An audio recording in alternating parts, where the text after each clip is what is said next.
तर नमस्कार विद्यार्थी मित्रांनो, स्वागत आहे तुमचं आणखी एका नवीन व्हिडिओमध्ये. तर बघा विद्यार्थी मित्रांनो, आजचा व्हिडिओ हा 10वीच्या विद्यार्थ्यांसाठी अत्यंत महत्त्वाचा व्हिडिओ असणार आहे. कारण आजच्या व्हिडिओमध्ये आपण इयत्ता 10वीसाठी इंग्लिश लेटर रायटिंग कशा पद्धतीने करायचे ते आपण बघणार आहोत. त्यामुळे आजचा व्हिडिओ तुम्ही काळजीपूर्वक व शेवटपर्यंत नक्की बघा. जर तुम्ही चॅनलवरती नवीन असाल तर चॅनलला पण नक्की सबस्क्राईब करा. तर बघा विद्यार्थी मित्रांनो, तुम्हाला बोर्डाच्या परीक्षेत इंग्लिश विषयाच्या पेपरमध्ये रायटिंग स्किल्स ह्या सेक्शनमध्ये तुम्हाला लेटर रायटिंग वरती प्रश्न हा विचारला जातो. त्यामध्ये बघा तुम्हाला क्वेश्चन नंबर 5A हा लेटर रायटिंगसाठी दिलेला असतो. त्यामध्ये बघा तुम्हाला 2 क्वेश्चन दिलेले असतात. त्यापैकी एक क्वेश्चन तुम्हाला 5 मार्क्ससाठी सॉल्व्ह करायचा असतो. त्यामुळे बघा विद्यार्थी मित्रांनो, तुम्हाला लेटर कशा पद्धतीने लिहायचे, कुठले मुद्दे लेटर रायटिंग करताना विचारात घ्यायचे हे तुम्हाला जाणून घेणं अत्यंत महत्त्वाचं आहे. तर सर्वात प्रथम लेटर रायटिंग करताना कुठले मुद्दे तुम्हाला विचारात घ्यायचे ते आपण समजून घेऊया. तर बघा विद्यार्थी मित्रांनो, पहिला महत्त्वाचा मुद्दा आहे whether the letter is formal or informal block format should be use. तर बघा विद्यार्थी मित्रांनो, तुम्हाला लेटर रायटिंग करताना ब्लॉक फॉर्मॅटचा वापर करायचा आहे. तर बघा ब्लॉक फॉर्मॅट म्हणजे काय? While writing a letter, all the important points such as the address of a sender, beginning of a letter, end of the letter should be written on the left side of a margin. तर बघा विद्यार्थी मित्रांनो, तुम्हाला letter writing करताना block फॉर्मॅटचा वापर हा करायचा आहे. तर बघा ब्लॉक फॉर्मॅट म्हणजे काय? तर तुमच्या लेटरमध्ये सेंडरचा ॲड्रेस, रिसिव्हरचा ॲड्रेस, सब्जेक्ट, सॅल्युटेशन, त्याच्यानंतर beginning of the letter, mid of the letter, end of the letter या संपूर्ण गोष्टी तुम्हाला लेफ्ट साईडला मार्जिनला अटॅच ह्या लिहायच्या आहेत. त्याच्यानंतर बघा दुसरा महत्त्वाचा मुद्दा आहे leave a line where a paragraph is to be appear. तर बघा विद्यार्थी मित्रांनो, ज्या ठिकाणी तुम्हाला पॅरेग्राफ पाडायचा असतो त्या ठिकाणी तुम्हाला सिंपल एक लाईन ही सोडायची असते. त्याच्यानंतर बघा without leaving a margin at the beginning to indicate the paragraph. तर बघा जसं तुम्ही मराठीमध्ये परिच्छेद पाडण्यासाठी सुरुवातीला समास सोडतात, तसा समास किंवा तसे मार्जिन तुम्हाला लेटर रायटिंग करताना सोडायची नसते. त्याच्यानंतर बघा तिसरा महत्त्वाचा मुद्दा आहे use the information given in the question paper while writing a letter such as a name and address. तर बघा विद्यार्थी मित्रांनो, बरेच विद्यार्थी काय करतात, लेटर रायटिंग करताना आपल्या मनाची इन्फॉर्मेशन लेटरमध्ये ऍड करत असतात, जसं की नाव, ॲड्रेस. तर अशा गोष्टी बरेचसे विद्यार्थी लेटरमध्ये चेंज करतात. तर बघा तुम्हाला असं करायचं नाही. जी इन्फॉर्मेशन तुम्हाला क्वेश्चन पेपरमध्ये किंवा क्वेश्चनमध्ये दिलेली तीच इन्फॉर्मेशन तुम्हाला लेटर रायटिंग करताना लिहायची.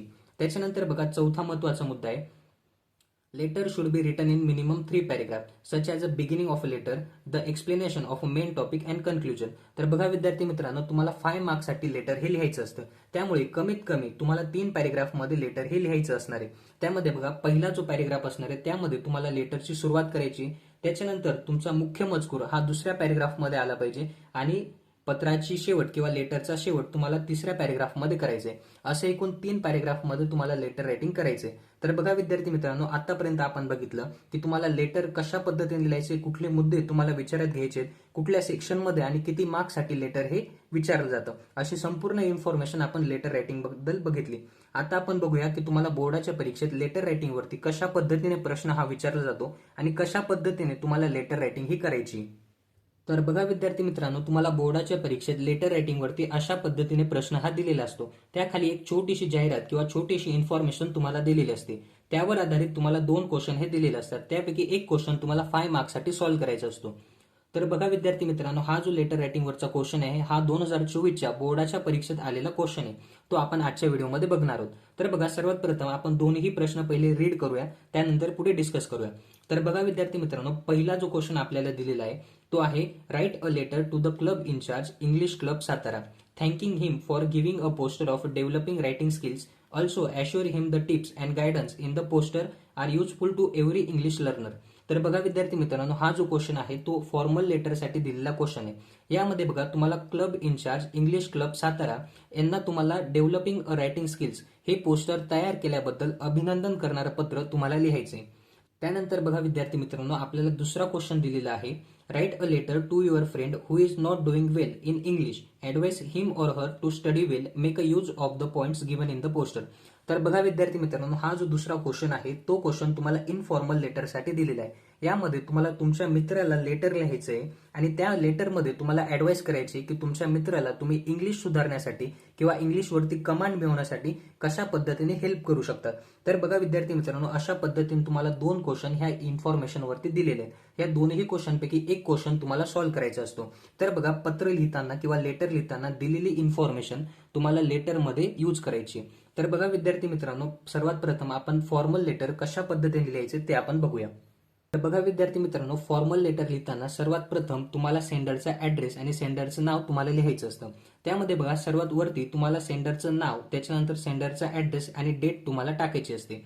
त्याखाली तुम्हाला ज्या व्यक्तीला हे लेटर लिहिता त्या व्यक्तीचं नाव आणि त्या व्यक्तीचा ऍड्रेस तुम्हाला लिहायचा असतो. त्याच्याखाली तुम्हाला लेटरचा सब्जेक्ट लिहायचा असतो. त्याखाली तुम्हाला सॅल्युटेशन आणि 3 पॅरेग्राफमध्ये तुम्हाला लेटर हे कंप्लीट करायचं असतं. त्यामध्ये बघा तुमचा पहिला जो पॅरेग्राफ असतो त्या पॅरेग्राफमध्ये तुम्हाला लेटरची बिगिनिंग करायची.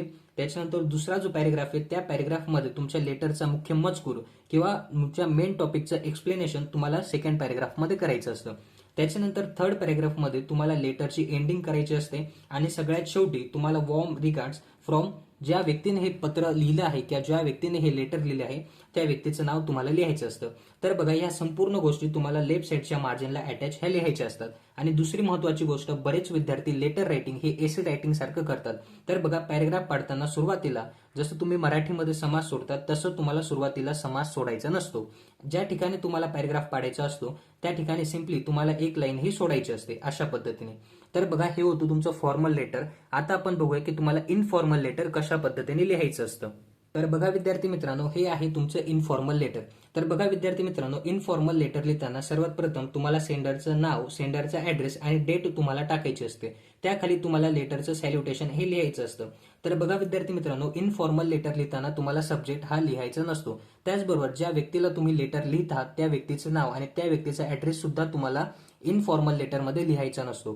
त्याचबरोबर बघा विद्यार्थी मित्रांनो, सॅल्युटेशन टाकल्यानंतर तुम्हाला लेटरची सुरुवात करायची असते. मिनिमम 3 पॅरेग्राफमध्ये तुम्हाला लेटर हे लिहायचं असतं. त्यामध्ये बघा पहिल्या पॅरेग्राफमध्ये तुम्हाला लेटरची सुरुवात, दुसऱ्या पॅरेग्राफमध्ये लेटरचा मुख्य मजकूर आणि तिसऱ्या पॅरेग्राफमध्ये लेटरचा शेवट, अशा 3 पॅरेग्राफमध्ये तुम्हाला लेटर हे कंप्लीट करायचं असतं. तर बघा विद्यार्थी मित्रांनो, ह्या सर्व गोष्टी तुम्हाला लेफ्ट साईडच्या मार्जिनला अटॅच लिहायच्या असतात. जे पॉईंट आपण फॉर्मल लेटरमध्ये बघितले तेच पॉईंट तुम्हाला इनफॉर्मल लेटरमध्ये देखील फॉलो करायचे. तर बघा विद्यार्थी मित्रांनो, आजच्या व्हिडिओमध्ये आपण इयत्ता 10वी साठी इंग्लिश लेटर रायटिंग कशा पद्धतीने करायची, कुठले मुद्दे तुम्हाला विचारात घेऊन लेटर रायटिंग करायची, अशी संपूर्ण माहिती आपण आजच्या व्हिडिओमध्ये बघितली. त्याचबरोबर 2024ला बोर्डाच्या परीक्षेत आलेलं लेटर रायटिंग सुद्धा आजच्या व्हिडिओमध्ये आपण डिस्कस केलेले. जर आजचा व्हिडिओ तुम्हाला आवडला असेल तर व्हिडिओला नक्की लाईक करा आणि चॅनलला पण नक्की सबस्क्राईब करा.